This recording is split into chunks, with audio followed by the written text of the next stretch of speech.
Hi, my name is Jandy Nelson. I'm the author of The Sky is Everywhere, and I'll give you The Sun, which comes out this week. I'll Give You the Sun is the story of twins Noah and Jude, and these twins have always been inseparable their whole lives.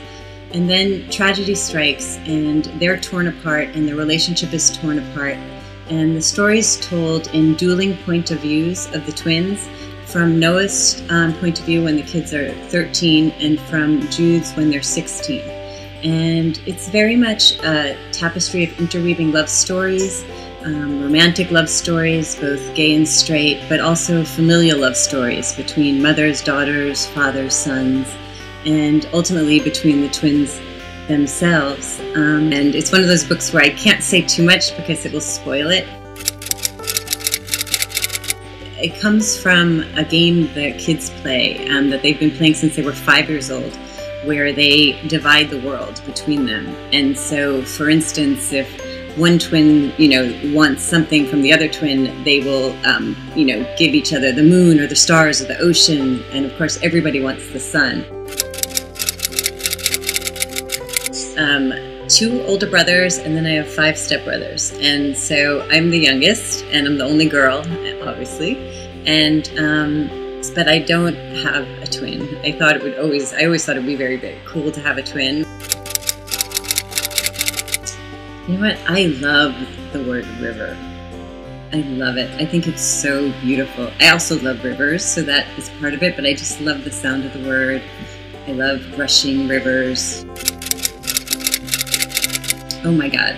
My first job was I made lasagnas in the window of a deli, just like Lenny, and I sat there every day and I layer after layer of lasagna, and that's actually how Lenny in The Sky is Everywhere has that job, because I did that job and people would walk by and watch me making lasagna, and I'm a little bit clumsy, so by the end of the day I would be like covered in tomato sauce, but they were damn good lasagnas.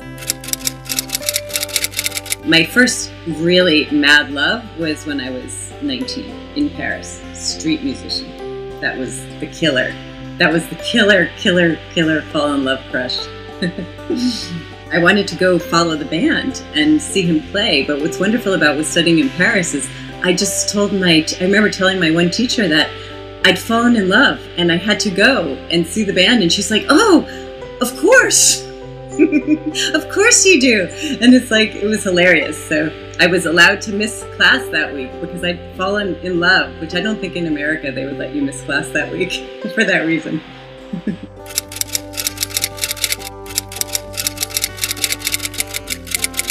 In terms of, in a more spiritual, sublime way, I guess, this is going to sound really hokey, but I'm really happy when I'm writing. Really love it, and I came to writing fiction really late in life, and so it's just been this revelation, and I get filled with this really incredible joy from it. Oh, I'm not too fond of the idea of dying, honestly. It's probably too heavy to say, but I'd much rather be alive, much rather.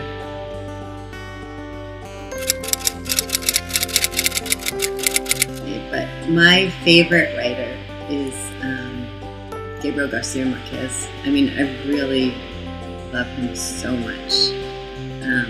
And he's really influenced my life, my work, my way of being, everything. I mean, I just really think he's the greatest, just the greatest writer.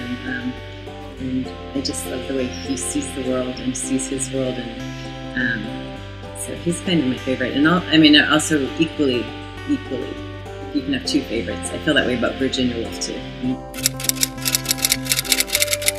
I love Weetzie Bat in Francesca Lia Bloch's Weetzie Bat. I think she is a fantastic, fantastic character.